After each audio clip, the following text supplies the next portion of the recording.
السلام عليكم، مرحبا بكم في كويزين لبنى. اليوم غادي نقترح عليكم كاب كيك بالشوكولات ونسمه القهوه.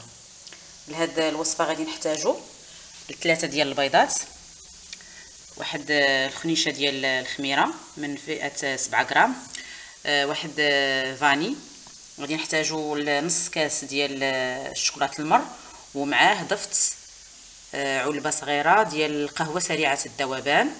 غادي نحتاجو نص كاس ديال الحليب، نص كاس ديال الزيت، نص كاس ديال السكر خشن او سنيده، وغادي نحتاجو الكاس ديال الطحين. هذه هي المكونات والمقادير باش غادي نحضروا هذا الكاب كيك. اول مرحله عندي غادي ناخذوا البيض، غادي نديرو في الخلاط الكهربائي، وغادي نضيف ليه سنيده،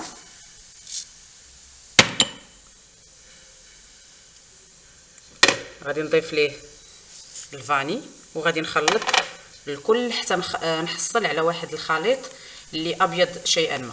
من بعد ما خلطت البيض والسنيده غادي نضيف ليهم الحليب، ثم غادي نضيف الزيت، وغادي نخلط مره ثانيه. دابا منين خلطت الحليب والزيت غادي نضيف الطحين، شويه ديال الطحين، وغادي نضيف شويه من الخليط ديال بودره الكاكاو.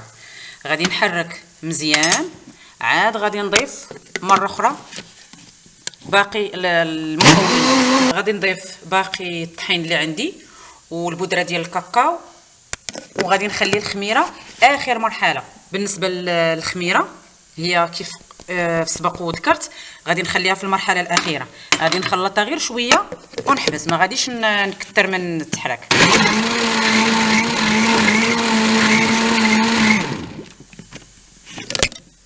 على ما تبان ليا تحركات الخميره مزيان، اذا ها الخليط ديالنا. غادي نوجد القوالب اللي عندي، غنحاول ندير فيهم غير النص تقريبا باش نخلي ليها شويه فين غتنفخ ليا هاد العجينه.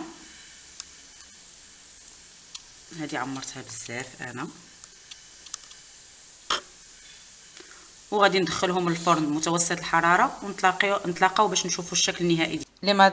لي كاب كيك ديالنا من بعد ما طابوا هما كنقدمهم لكم بالصحه والراحه. نتمنىكم تجربوهم لوليداتكم ويعجبوكم. ما تنسوش تعملوا لايك للفيديو وتشتركوا بالقناه باش توصلوا بكل ما هو جديد. دمتم في رعايه الله، والى وصفه قادمه بحول الله.